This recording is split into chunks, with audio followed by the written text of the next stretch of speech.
This is Envision Self-Healing Podcast, episode number 64.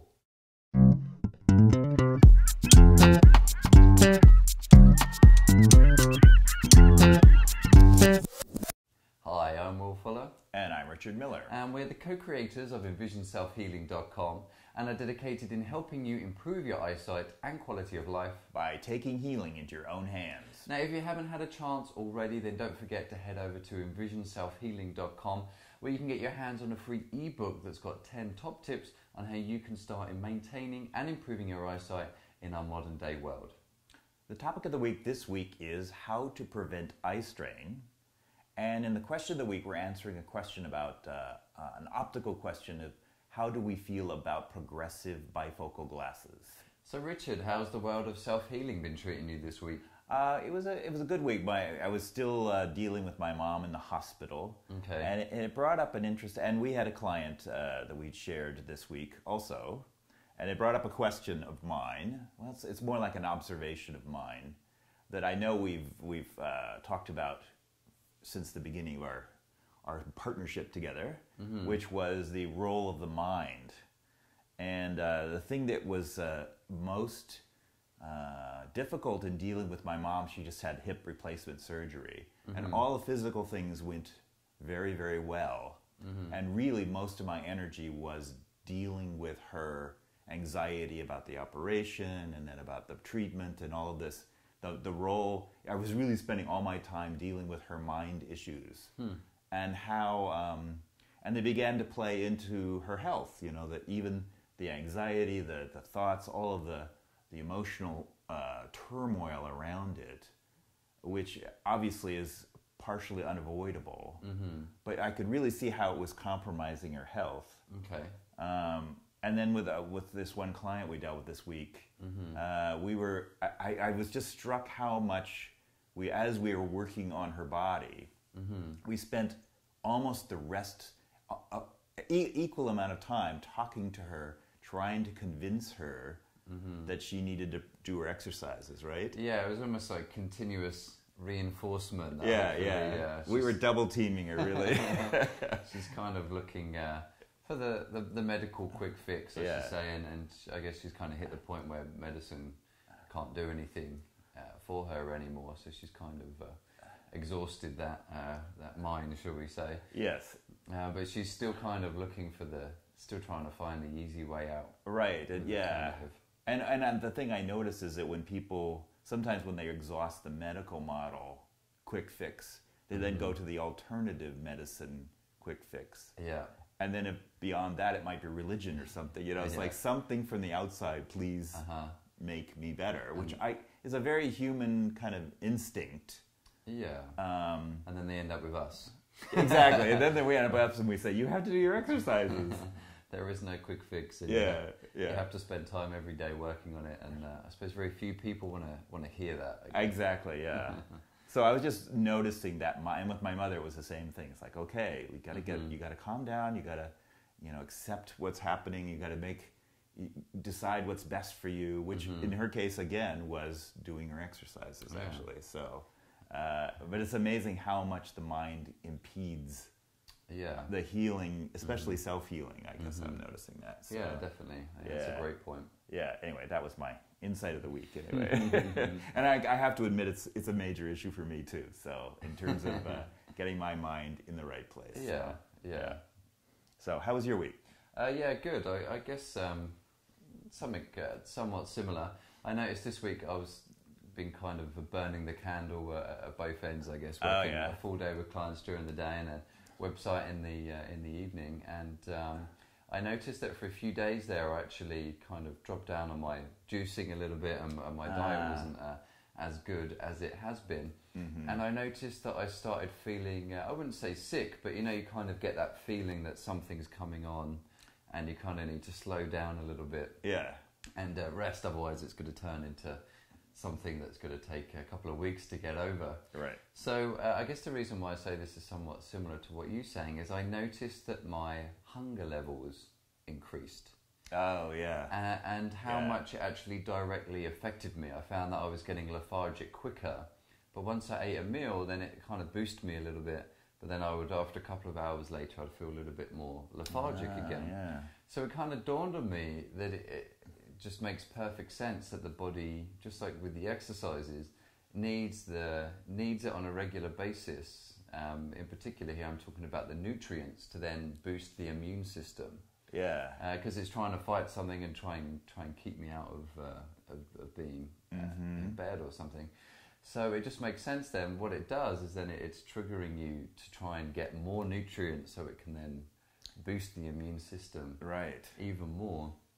And it just highlighted to me the importance to then really increase my juicing and really try and get as much nutrients into the body as possible. Especially when under stress, which is unfortunately the time we have the least time to do the juicing. But it is a bit that way. Yeah, but you could just imagine that the body is crying out for nutrients. Yeah. And then kind of the average person either just grabs some pills or just drinks a bit more coffee because they're feeling lethargic.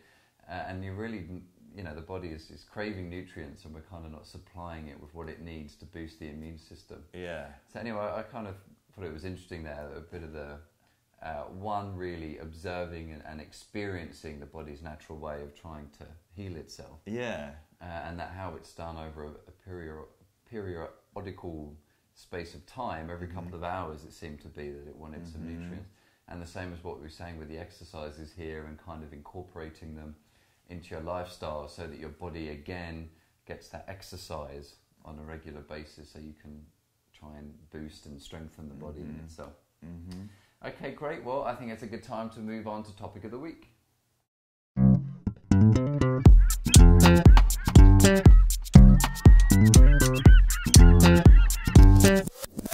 And the topic of the week this week is how to prevent eye strain. And the way we're going to talk about this is first talk about something we talk about in the ebook extensively, which is we believe that eye strain is the causes of eye strain are really our current day lifestyle. And we wanted to go through and pick out aspects of that lifestyle. So let me just start in. So the first one that I would say is a major lifestyle impediment to good vision and a creator of eye strain is what we call unbalanced use of the eyes. So we talk about it in two ways, actually. The most important way, or the most way that we probably can understand easiest, is the use of the central vision instead of the peripheral vision, or an unbalanced use of the central vision over the peripheral vision, sort of a dominance of the central vision over the peripheral vision. And what we talk about in the ebook is how in our natural state we would be using both. We would be using the peripheral vision if we were hunting an animal or being hunted by an animal, or looking for something in our environment, but keeping a very wide gaze when we were looking for something. Because, in the natural environment, what we needed to survive was all around us. So we couldn't just focus ahead in one spot. And in our modern life, our survival is based on looking ahead in one spot, using our central vision. So that's part of the lifestyle causes of eye strain. And the way of preventing this is to begin to use your peripheral vision again. And that would mean, when you're on the bus, you're looking at, you're using your peripheral vision to be aware of the cars moving on the sides of the bus. Things like that. I guess a big, when we talk on the website about Learn, Create, Integrate as our three-step approach to self-healing, I suppose this is kind of the integration part that we're talking about a little bit more there, whereas before it was natural, just something that we did as part of our everyday life, just like what Richard said there, that when we were out hunting or gathering or whatever we were doing out in the fields, we needed to use both peripheral vision and central vision.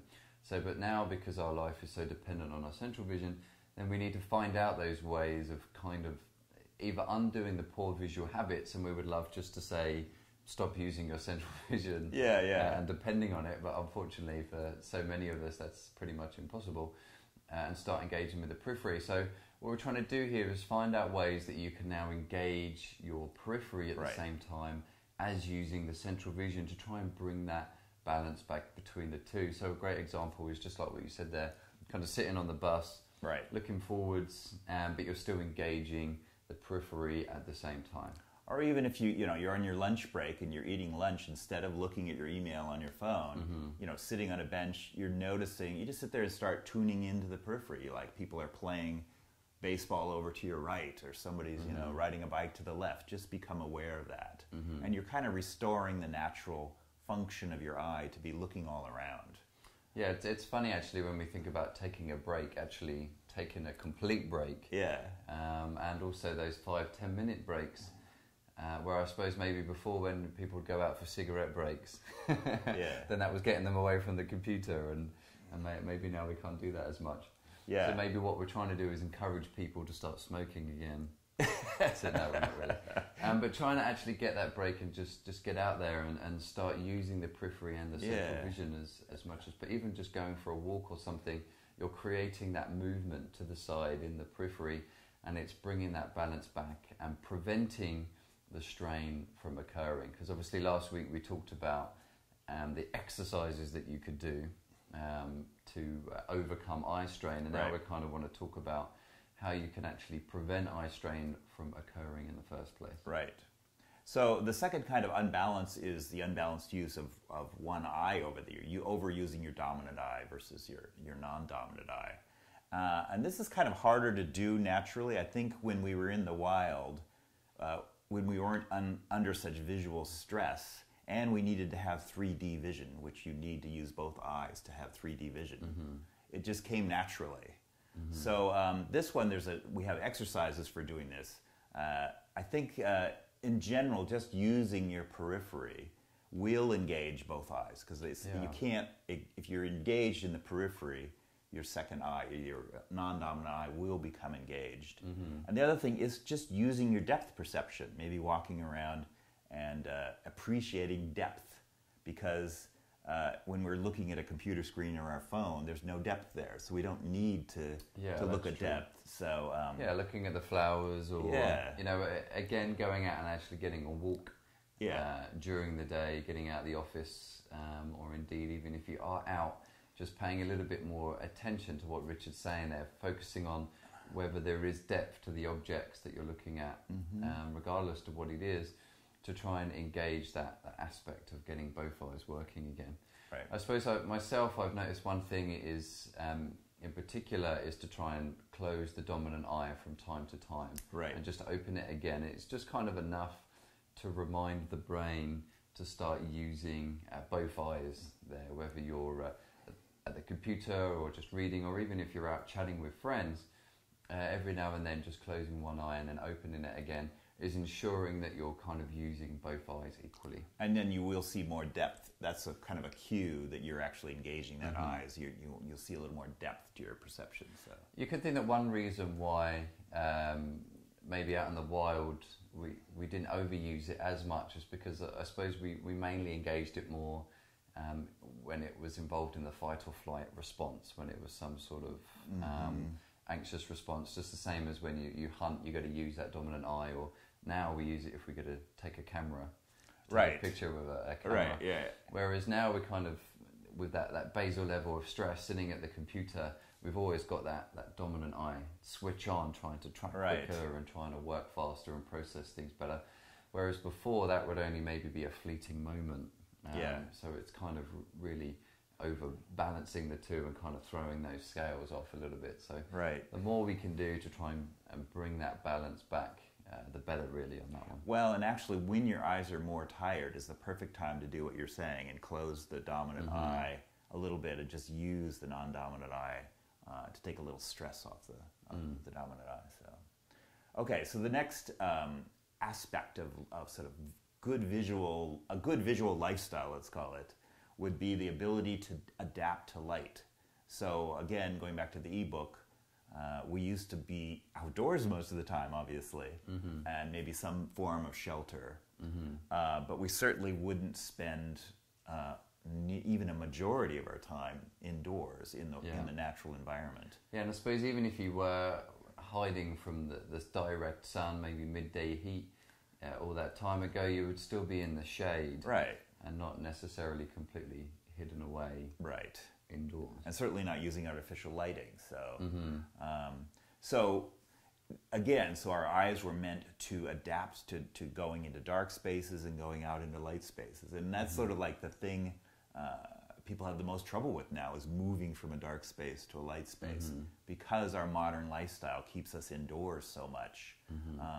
So if you want to like create a healthy visual lifestyle, spend more time outdoors. So that if you actually have a break at your office instead of staying in your office, get outside. And also maybe at the weekends, doing a little bit more outdoor activity. I mean, this is everything that's going along the guidelines from doctors and all health experts, that we need to be a little bit more active. We need to get outside. Things like vitamin D deficiency, which is growing at the moment, and not to mention obesity levels. Actually getting out there, being in the outdoors, you're getting some of that natural rays. And if it's not overexposure and it's not a heated time of day, then you don't necessarily need to wear your sunglasses. So you're still adapting to that sunlight naturally, and sort of getting that activity at the same time with the eyes. And also you're engaging the periphery and the two eyes at the same time. Right. Not to mention you're getting more oxygenation and more blood flow, and it's all good. So it sounds really simple, but it's amazing how few of us actually get out there and do it. I don't remember if your mom used to yell at you, "Get outside, stop watching the TV," and she was actually right. So, and now it's the other way around. Yeah, right. That's true. You need to go outside. Oh, my favourite TV programs are. That's funny how that switched. Yeah. So, and again, around this last week when we talked about the eye exercise, to overcome this is the sunning exercise. So, but ideally to prevent that in the first place is to actually be outside in that natural environment in the first place. And ideally getting natural sunlight when you're in the workplace, and taking regular breaks and getting natural light instead of hiding away from it. Exactly. So the next factor is this staring thing that it's become a natural part of our modern life. And staring consists of not blinking and sort of fixing your gaze on one spot, and that's leading to dry red eyes, which we've gone through in the previous podcasts. So again, in a natural environment, you would be moving your eyes around your environment. You would be blinking, and blinking is a way of adapting to light as well. And you would be blinking frequently and bathing your eyes in the tear film, in the fluids and the oils and the water that you need on your eye. And that would be a natural, healthy eye, just out, moving it around, blinking, and not staring at stuff. So yeah, and I guess, again, using the environment a little bit, a lot of people notice when they come and work with us in San Francisco that when we take them over to the beach, it's quite windy and it kind of makes your eyes water a little bit, and it certainly makes you blink more, and how just kind of being out in that environment, whereas we kind of hide indoors a little bit more nowadays, so we kind of lose that. But also where the blinking or the lack of blinking actually comes from in the first place, which is being intensely involved in what's in front of you. Concentrate. And actually kind of having that trigger in the sympathetic nervous system, the fight or flight response, that is actually preventing us from blinking, because obviously before it was a lifesaver of if a tiger was just about to eat you for lunch and then you blinked, then you'll be gone in the blink of an eye. Right. Excuse the pun. Yeah. And so, obviously keeping the eyes open and alert, then it enables us to do that. But once the tiger's gone away, you're either lunch or you're still alive. Yeah. In which case it's gone, and then you kind of calm back down again and you go back to that relaxed state. Where what was happening now is maybe 15, 16 hours a day, or even in our sleep, those of us that have an anxious night's sleep, we're still triggering that fight or flight response, so it's preventing us from blinking in a soft, natural way. So a main way to attack this is kind of trying to make sure that you're also relaxed while you're doing your... And not relaxed in the sense of sitting there and meditating while you're doing work and hoping that meditation will do all the work for you. That would be nice, as we love that would be the case. But just being a little bit consciously aware of are you relaxed, are you blinking, are you breathing shallow, or and your coworkers might like you better for this, actually. If you're one of those intense, type A people, if you start blinking is one of those things of breaking that whole pattern. And you'll probably prevent pseudomyopia at the same time. Exactly, yeah. And all the rest, yeah. The conditions that go along with it. So actually preventing it that way, kind of getting a jump start on it. And nobody really knows, unfortunately, never really knows this information, so it's difficult for people to prevent this. But you'll be surprised once you start to get to understand this material, how you can actually kind of just tune in a little bit. It doesn't take too much of an effort once you've kind of got that. So, I mean, be the kind of worker where you're at your work and maybe every once in a while you just look around the office, you know, and move your eyes around and remind yourself to blink. Yeah. It's not that hard. So, okay, so there's the staring part, healthy visual lifestyle. The last one is the near work thing, which is really probably the predominant problem we're dealing with. And in our modern life, we're looking close all the time at a computer, at a phone, at a book, a Kindle now. And that wasn't our nap. That's not what the eyes were designed to do. They were designed to look at various distances all the time and be moving close, far, and back and forth. Yeah, and we talked about it before, podcast 61, where we talked about the causes of eye strain and how you've got the muscles there in the eyes that are really overworking because they have to contract in order for you to focus from near. Yeah. So if you're doing that, again, 12, 14 hours a day, then it's just overworking the muscles, it's creating strain. So just common sense really is what we need to do is to relax a little bit more and start looking out into the distance. Right. As part of the habit, again, like Richard was saying there, if you think about back in the day, then we would have kind of been looking out of the plains or out of the fields or whatnot, and then looking close every now and then, but it wouldn't be 14 hours a day. Right, right. And it certainly highlights it a little bit more because when we used to relax in the past, maybe it would be, again, outdoors, or maybe you would just be sleeping. But now for leisure activities, we read, go on the internet, watch television, still using those muscles in the eye, and they're just not getting a break. Right. So again, instead of just giving all of it up, I mean, certainly reducing. A lot of people that work with us with eye strain is they tend to start reading a little bit less. Yeah. In particular in the evenings, because they feel their eyes are tired and they don't want to push it. So instead they do a more relaxing activity and not force their eyes to work even more there on that one. Right. So this is the philosophy is, ideally, if you could return back to a natural lifestyle, you would be fine. Your eyes would be fine. Your eyes would be healthy. But that's unrealistic. So maybe you can do that partially with your life. Like we say, go outside more, go outside on breaks, don't wear your sunglasses, things like that. You can partially return to a more natural lifestyle. But the financial reality is we are in the world we live in, and we're often forced to do things that aren't natural for our eyes. And that's where eye exercises come in.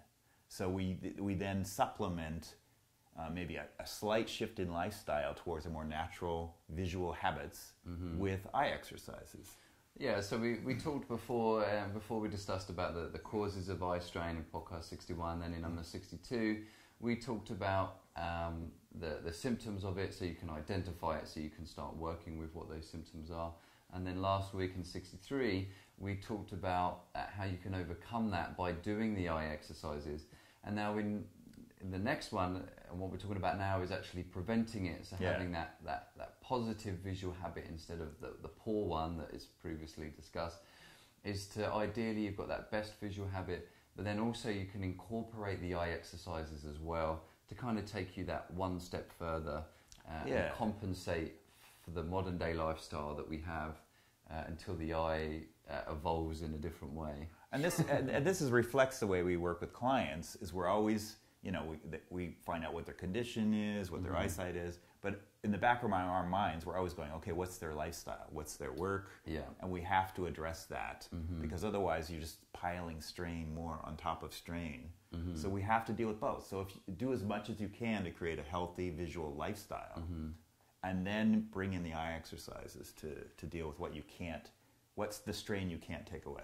Yeah, and instead of thinking it as, oh, this is another health thing that I have to be worried about, this is something else I then have to work towards, you can really just combine all these things that the doctors and any sort of healthy lifestyle gurus or whatever they're saying is just to start getting out a little bit more, using your body a little bit more actively, and then also reducing our stress levels as well. So that it's not like, oh, I've got to do this and then this and then this and then this.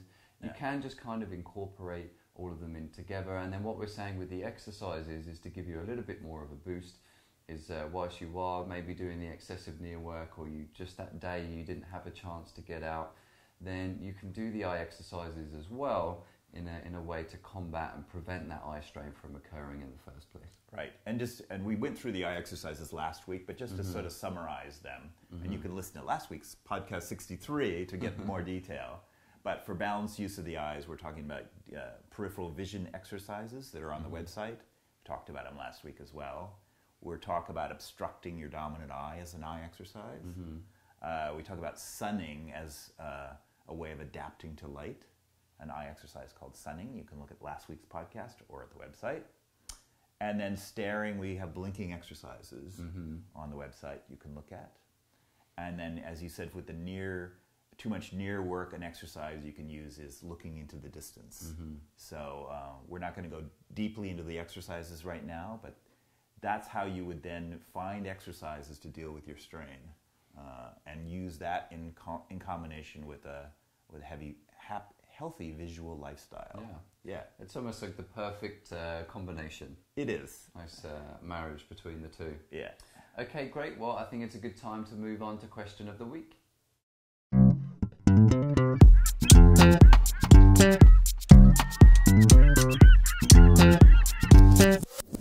The question of the week this week comes from our coaching call, and it was a good enough question that we decided to include it on the podcast as well. And we've gotten it from many clients as well, which is, how do we feel about progressive bifocal glasses, the ones where they're bifocals but they progress, and actually we don't care that they progress, I guess, do we? Yeah, they call it progression, but it's really a step backwards. I think it's regressive. It's regressive, yeah. Regressive glasses. And the reason we say this is we would prefer you to have a single distance prescription and a single close-up prescription if you even need it. Yeah, I guess you could separate the two out. One is bifocals and then one is progressive, and ideally we would rather you not even have bifocals. Exactly. Let alone regressive bifocals. Yeah. So, and if you think before, we were talking about trying to bring balance between the two eyes and how that creates eye strain. Well, you can imagine with bifocal glasses, they're kind of exacerbating that one step more. Yeah, and and then you're creating this, this head tilt thing that you're incorporating a neck tilt into your vision as well, which isn't natural as well. So I guess that's what they're trying to solve with the progressives. But in general, we would have you wear two different pairs of glasses, and then you can also change prescription as your eyes get better, which we hope they are. Then you can change the prescription of one, whereas the other one might not be changing. Yeah, and it can get expensive as well when you're trying to change your progressive or regressive lens prescription every time, because you might find that one might improve over the other, or your astigmatism might stay the same. Right.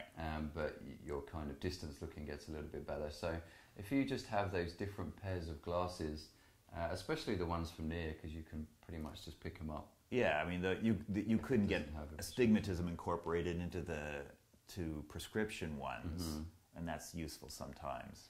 Yeah, and lucky for us, improvement is progressive. So it's not like you'll be changing them. I mean, it'd be great if you were changing them every month. But the eye exercises do take time to get working in. So it just means that you've got those two separate glasses, and also it helps us break the habit a little bit more of wearing glasses. Right, because a lot of people can take off their distance prescription, and with a few eye exercises can then get rid of the close prescription. If they're myopic, you just take the glasses off and do a few exercises for presbyopia, maybe you get rid of the bottom half of your bifocals. Anyway. And you'll be surprised how many of you that wearing glasses is habitual. And I think on the website when we talk about it, we actually talk about it as breaking the habit of glasses. I know when I used to wear glasses, I used to wear them when I went to bed. I would take them off, put them on the bedside table, and then when I woke up, the first thing I would do is just stick my glasses straight on again. It was just habit. But when you're kind of wearing specific glasses for specific activities, you also tend to you don't forget a little bit more, or maybe they're indoors, so you think, well, I'll just go to the store and I just won't bother wearing them. Yeah. So it does help a little bit more in that aspect as well. Yeah, and we would actually like you to buy cheap glasses so that when your eyes get better, it's not a big deal for you to get a new pair of glasses. And then the progressives are quite expensive for that reason too. So, yeah. In summary, then you could just think of it as with the bifocals, one eye is doing one job and the other eye is doing the other job. So we want to balance that back out again. So we want both eyes being worked together. And just like what Richard was saying about 3D vision, is that you need both eyes working in the same spot. So we need that to be as equal as possible. So for that, then we recommend that you just get 2 different pairs of glasses and then work on those independently. And then with the progressive ones, we just kind of prefer not having those, because then you really are having to.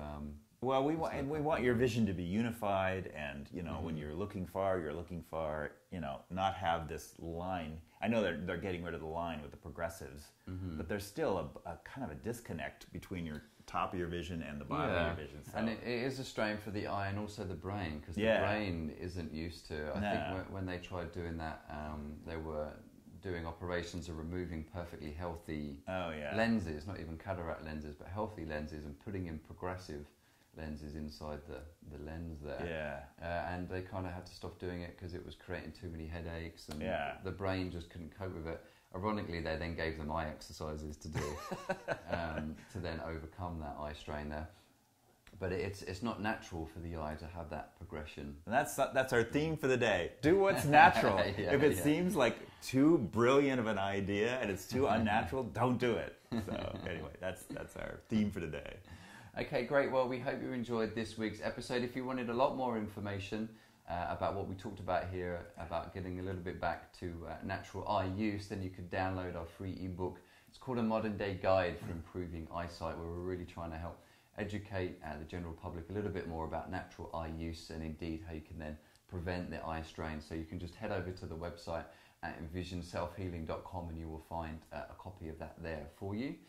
If you want also more information about eye exercises themselves, then again at the website you will find a whole comprehensive list of eye exercises to do. And if you have a particular condition that you're looking to improve, then you can also find a list of conditions there for you. We've done a bit of a work there for you. And if you're watching this on YouTube, then don't forget to subscribe, or listening to iTunes, you can subscribe there as well. Check us out also on our Facebook fan page. Just type in Envision Self-Healing. Like us over there, and also share some of this great information that we're trying to get across to as many people as possible, and prevent eye strain, which really is a condition in itself that seems to be up and coming. So it doesn't take too much to try and overcome, so we kind of want to nip it in the butt while we still can. So feel free to share this information about that. Okay, great. Well, good luck with your eye exercises, everybody, this week, and happy healing. And have a good week.